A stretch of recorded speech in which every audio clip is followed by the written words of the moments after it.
Hello and welcome back to another Budget With Me episode here on MTT Finance.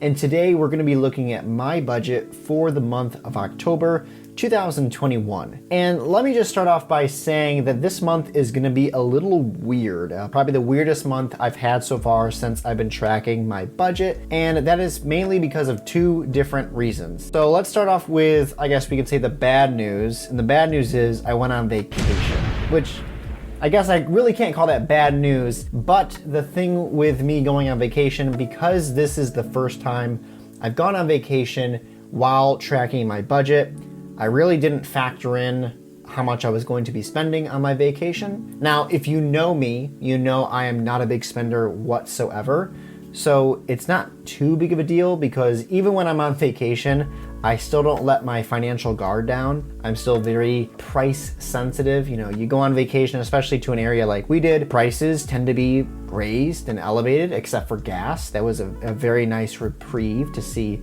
gas go below $3. So it was a good trip overall, but I did spend more money than what I typically would throughout the month. And at the end of the day, we actually didn't really break the bank at all. I think if I tallied everything up, from us going out to dinner, to us getting some groceries because we didn't want to go out to dinner every night, to the gas that we spent, it was probably close to maybe just over $200 for the whole trip. Granted, the expenses of the condo that we had rented out was already paid for. We paid for it several months ago, so I already forgot how much that even was. So this month is going to be a little bit weird when it comes to budgeting because we've already spent more cash than we typically would because we went on vacation. The second reason this month is going to be a little bit weird, and I guess we can say that this is some good news, is that this is the first time while I have been tracking my budget and budgeting out each month that I'm going to be having 3 paychecks in this month, which is a great thing because that means I will be able to factor in that third paycheck into the amount of money I can put towards my student loans. If you know me and you've been following this channel, you know that budgeting really isn't my favorite part of finances. In fact, these videos, making these are probably my least favorite part of this channel and in finances in general. My favorite videos are my debt payoff and net worth tracking videos. These ones are more of a necessity, but they're extremely important. When I keep a budget, not only does it, do the typical things, it allows me to see the trends in my spending and where my money is going, but it also allows me to more accurately determine how much money I can at the end of the month dump on top of my student loans. And then the third bonus reason why the month of October is going to be a little bit weird with budgeting and with especially the income side of things is because if you remember, I made an announcement that I was going to be taking on a part-time job for the months of October and November. And this week is the first week that I have started doing that. I haven't received my first paycheck. I don't know how much it's going to be. I am working a little bit less hours than I originally anticipated. But let's go ahead and start to plug in some numbers for the month of October into my budget spreadsheet. Okay, so let's start off with looking at my paycheck number 1 for the month of October. Yes, I've already received my first paycheck because it came in on the first of the month. I get paid every other Friday, and so we can punch that in. Unfortunately, it still isn't up to that planned expense of the $2,200. I think it's because I was still receiving less patients in that pay period, but we'll see what happens with this new pay period because I'll be able to put in my paid time off from vacation plus this week, which so far is turning out to be an okay week in terms of units, but we'll see what tomorrow, being Friday at the time of filming, brings, if I meet my productivity or not. So my first paycheck for the month of October is $2,031.82. So we can plug that in, we can hit it, and we can see it's about $168 less than what I have typically planned for. We'll see what happens with paycheck number 2, and we are going to have paycheck number 3 as a little bit of a buffer this month, plus the side hustle, which you can see I've kind of included into my income statement here. So we don't know what paycheck number 2 is going to be, so we're going to skip over that for now.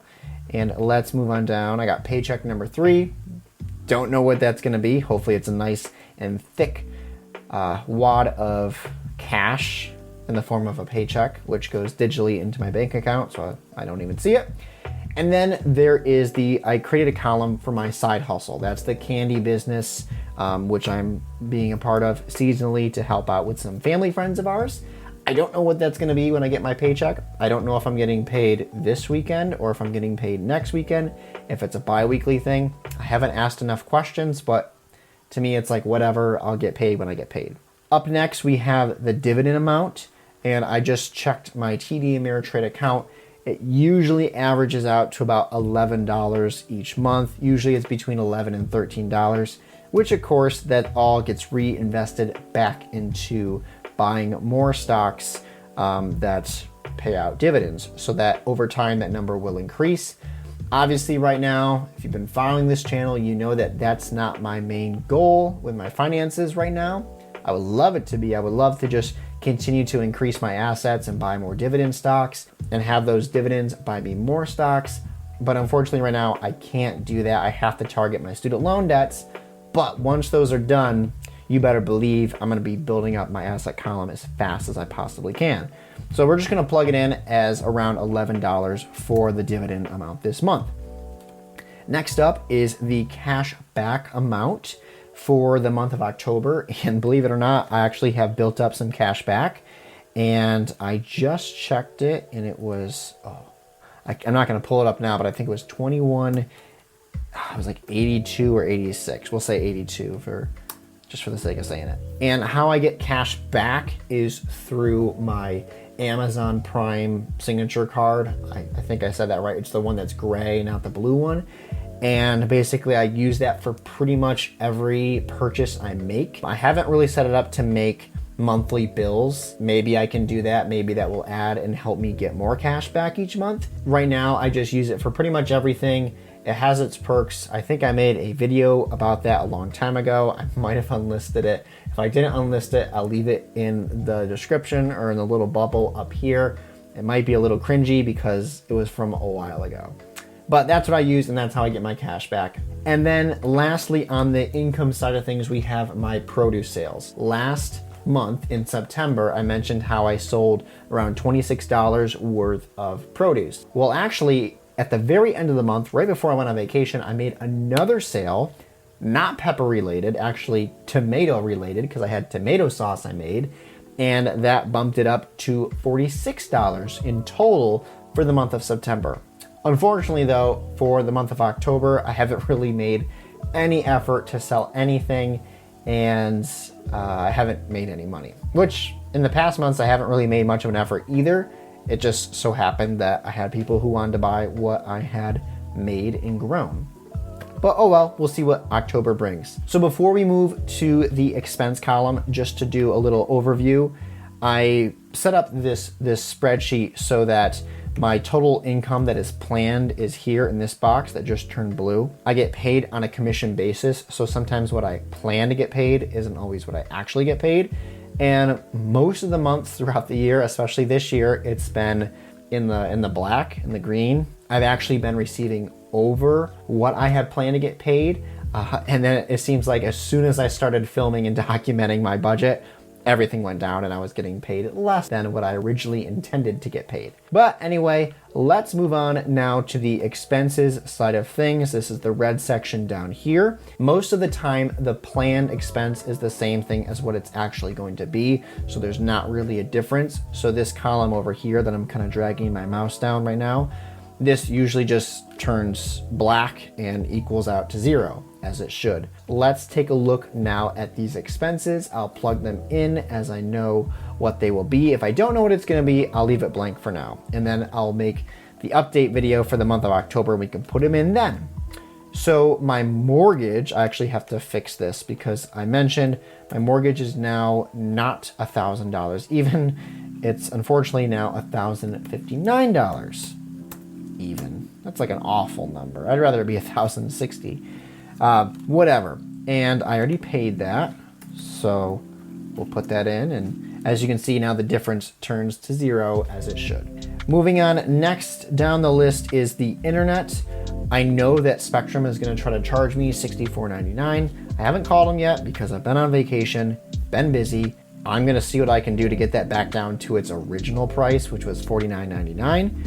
If I can't get it down there, then maybe it might be time for me to start considering other options for internet. Stay tuned for part 2 of the October budget.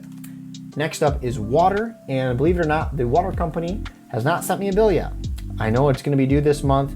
I don't know what it's going to be. Hopefully by being away for a full week lowers my water bill. I don't know. It's usually not too expensive anyway. I think the most it ever has been was like $58. Next is the car insurance. I get that through Geico. And I mentioned last month that they randomly lowered the rate by $1. So now I'm down to $117.14. Woohoo! That's going to be due on the 19th of the month. My phone bill, I know this is going to be due. I got to pay my aunt $101. I haven't done that yet, but I know what it's going to be. We're just kind of expense tracking right now. Up next is my student loans. This is the minimum payment that I make every month on the 10th. Usually around $500 goes towards one of my Sallie Mae loans, and then $300 goes towards the other. That's what I consider the minimum.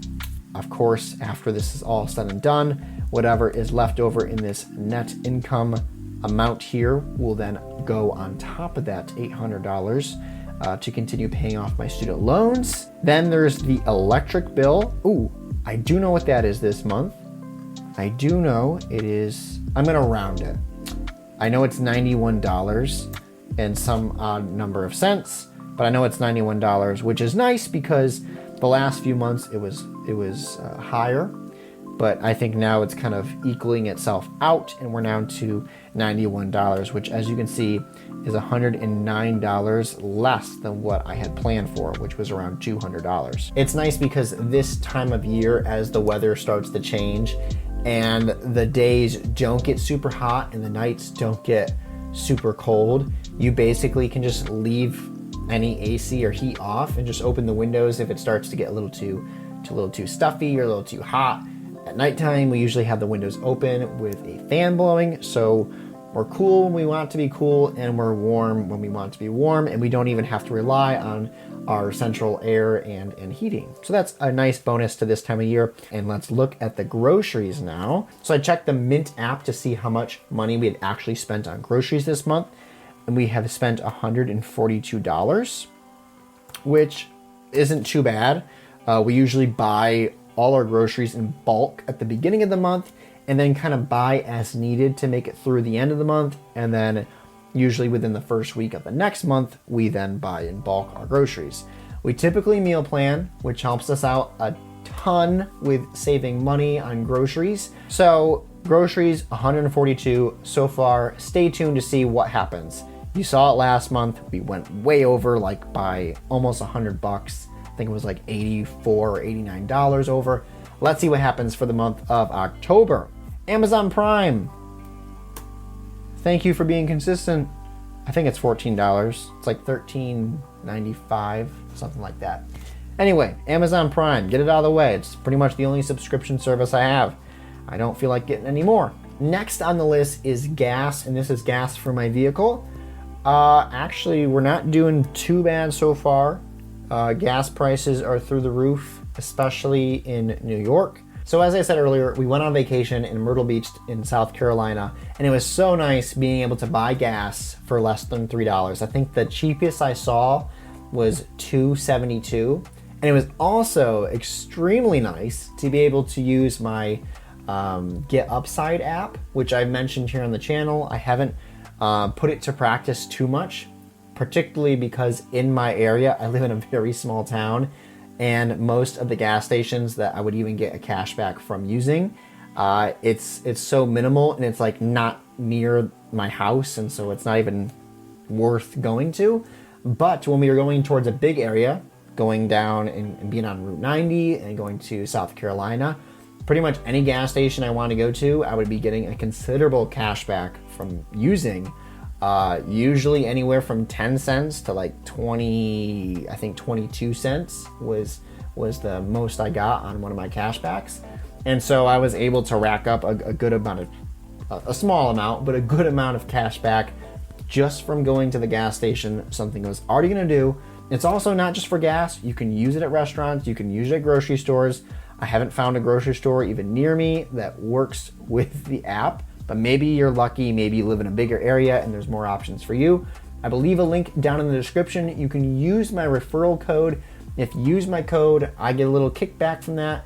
You might also get some extra cash back and extra bonuses for using my referral code. So go ahead and do that if you would like to. I'll leave it down in the description for you. And lastly, there is fast food on my expenses to track. Now, we did go on vacation. I've said that 1,000 times so far in this video. And when you're traveling, typically you go to fast food restaurants when you're on the road. Mint seems to be tracking my fast food consumption, but very poorly. It says that I have only spent $11 so far. That has to be wrong, because I know we went to Starbucks like twice on the way down. We went to a Sonic while we were there, because we don't really have Sonics where I'm from. We went to a Chick-fil-A because we don't have Chick-fil-A's where I'm from, which if you've ever been to a Chick-fil-A, and especially if you're used to like McDonald's prices, it's a shocker, because we got like 2 sandwiches and it was it wasn't super expensive, but it was like going out to eat. So it says that I've only spent $11 this month on fast food. That has to be wrong. I'm just gonna say we've met our max for fast food. I think that's still low. I think we've spent more than 20 bucks. I know we spent more than 20 bucks. Probably just on the 2 Starbucks trips alone on the way down to Myrtle Beach. Let's be honest, 40 bucks, probably. 20 bucks over. It is what it is. When you go on vacation, you're gonna be hitting up fast food places unless you pack a bunch of sandwiches. We did that, but then we ate them all. Total expenses I budgeted for was around $2,800. So far, I've only plugged in about $2,300 worth of expenses. Well, $2,400. But we still have yet to put in my water bill. We still have yet to put in my gas bill, which, look at that. I forgot already to put that in. There, fixed it. Thank you guys for pointing that out to me, if you were. $2,400 so far for my actual expenses. We still have to see what it's gonna be for gas. We still have to see if I'm gonna be able to reduce my internet bill. We still have to see what groceries are gonna pan out for the rest of this month. So we have a little ways to go, but we are gonna have some extra income this month, which is a very awesome thing to experience, especially if you're in a situation like me, where you're trying to get rid of your student loans as fast as you possibly can, and any extra income is awesome to receive. That's going to conclude this first budget video for the month of October. We'll have to come back and see towards the end of the month. I'm probably going to wait a little bit longer to post the second update, because I'm going to do it after I've received my paychecks. So stay tuned. We got some cool updates coming ahead. Thank you guys for coming along for this financial journey ride with me. It's much more fun and much more enjoyable to do this stuff when you know you have people rooting you on, putting in comments that you're getting there, keep working at it, giving you some tips and some advice on maybe some next steps I should take. So I appreciate all those comments and things that you guys say and do. I wouldn't be making this channel without your guys' encouragement. It's the best part. So thank you guys so much for watching, and I will see you soon in my next video. Take care.